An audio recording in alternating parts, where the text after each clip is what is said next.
Welcome to the Blue Veil Podcast. Andrew Rosenbaum here, and today we've got our first outside guest. Brian Reuter from Helena Agri Business is one of the sales reps that represents Helena for us here at Blue Veil. I contact him all the time when purchasing products or if I have questions about what types of products he has that would help me out in various situations. He's been in the green industry for quite a while, both in the golf course side of things and then also as a sales rep for the business. And Brian, if you want to introduce yourself and maybe give a quick history of your time. Sure, yeah. So once again, my name is Brian Reuter from Helena here, based out of Shawnee, Kansas. So kind of brief history on myself as I went to school at K-State, graduated in 94. I was on the golf side of things for probably about 15 years, I guess, between being an assistant superintendent and also being a golf course superintendent. And then opportunity came along for this job here with Helena as a sales rep. Came along and I pursued it and been with Helena since '07. So yeah, it's been a very good move for me and really enjoyed it. Okay, yeah, 2007 is when I started working at Blue Veil again, full time out of college, and so I got to know really? Brian right away. Yeah. All right. So what makes Helena special? What kind of, in my opinion, makes Helena special, kind of set us aside from our competition are a few things. One is our products. We're distributing. I'm a distributing rep, but we also manufacture products here through Helena, whether it's adjuvants, surfactants, herbicides, that type of thing. We will do that.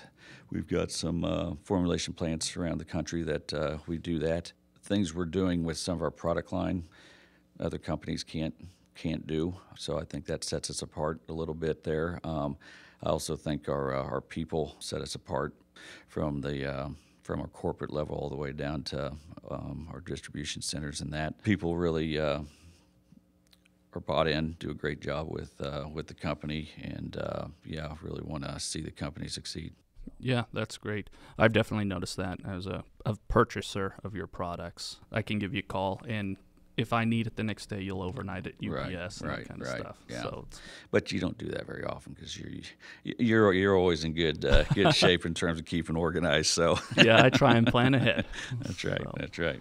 You mentioned the manufacturing process. I know the fertilizer is not manufactured at the plant there in Kansas City or Shawnee, but what does happen there at that Shawnee plant?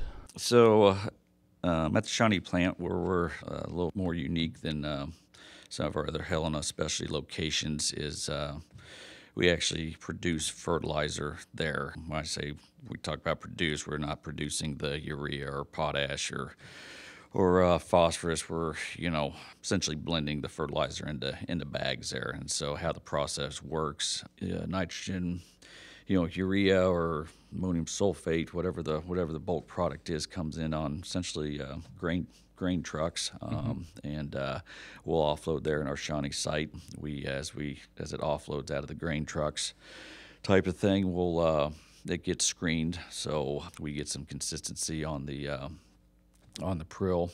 So it's around 195 to 220 SGN size in terms of the size of the prill, which is comparable or very common for lawn care companies. Offload them into out of the trucks into essentially 2,000-pound hopper totes that we can move around the forklift, bring them inside, and from there we've got just a dry storage for our NPK, and then when it comes time to start making products, we've got a 5-ton blender that essentially it's kind of similar to making a cookie recipe. Our blender, he has a blend sheet that he'll take back there that's going to have what percentage in a 5-ton batch, how many pounds you would put of NPK. We impregnate right there too.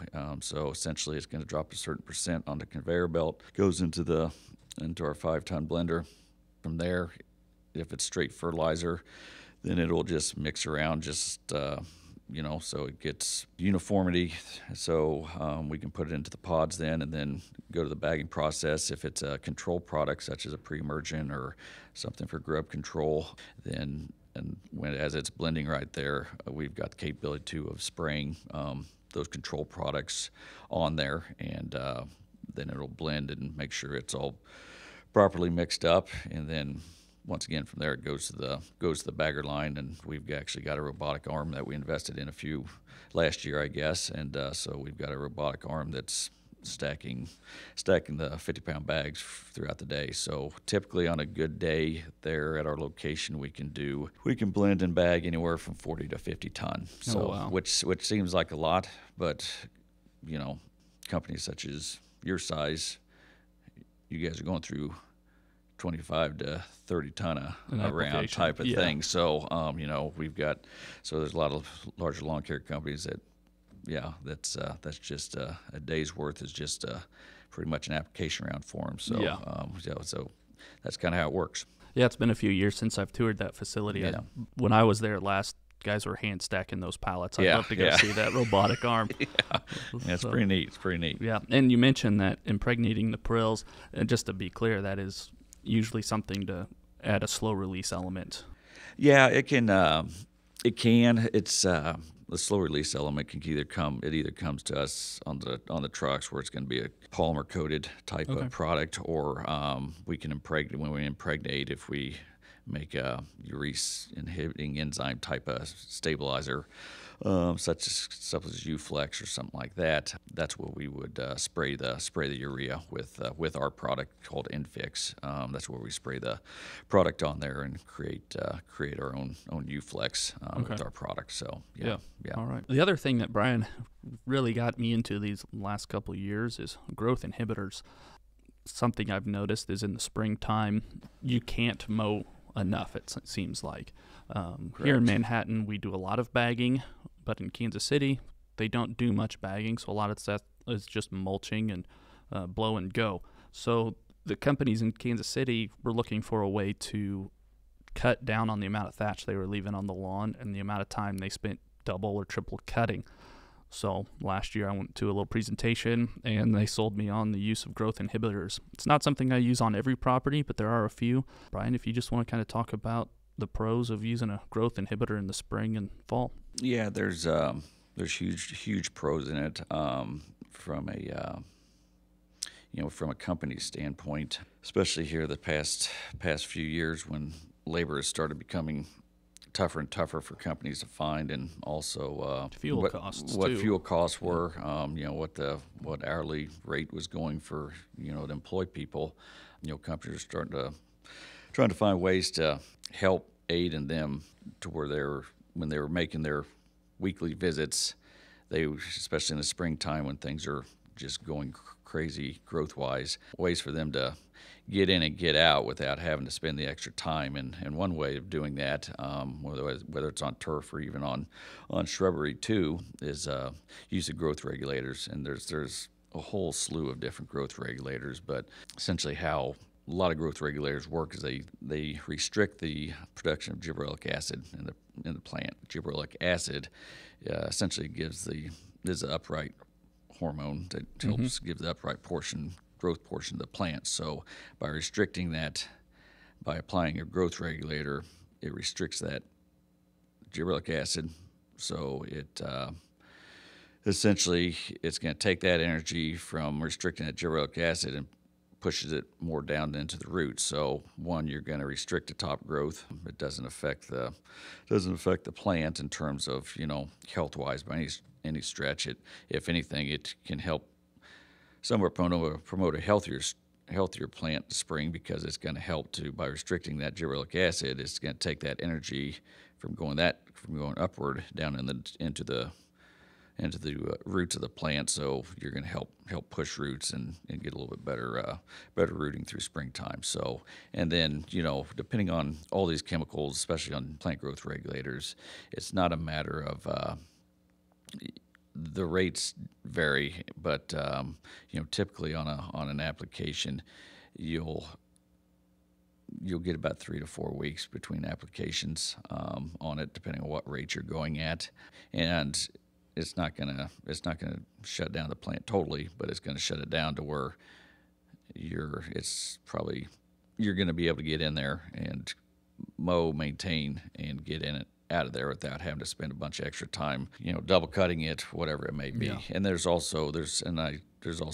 regulators also on the shrubbery side that companies go with that they'll hit after their first springtime, springtime pruning type of thing. Hit it with a growth regulator, and it'll keep the plants nice and compact and tight, until fall. So once again, it would help cut out a trimming for companies that are, like I said, the biggest struggle right now is labor for everybody, it seems like. So yeah, and then on those, it's very important to get your applications even.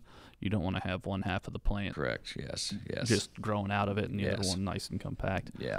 I did some test strips here at the nursery last year where I did a strip down with the growth regulator on the turf, went over 10 or 12 feet, did another strip, went over 10 or 12 feet, did another strip, and a week later I went out and looked at it, and you could see a nice sine wave.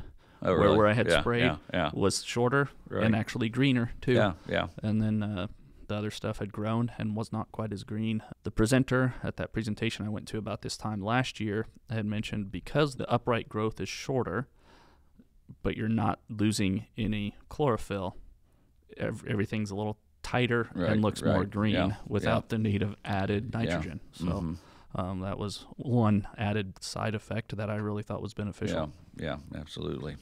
All right. Why fertilizer prices can go up and down so much, I don't. It's up to you.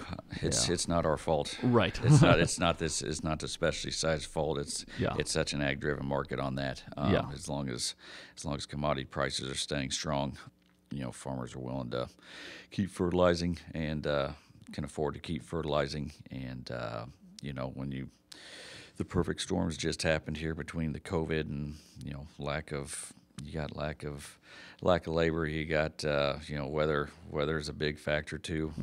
This past year, Mississippi River was getting a little low in certain areas because it's so hot and dry, and there's a lot of fertilizer that gets transported up and down the Mississippi River, and that's going to fluctuate in terms of freight costs. Fuel's through the roof still. So it's fertilizer I think is going to probably stay comparable to where it was this past year. That's where I'm feeling it. So yeah, if you think about it in the grand scheme of things, fertilizer for turf in home lawns or business lawns is just a drop in the bucket compared to the agribusiness side of things. Yeah.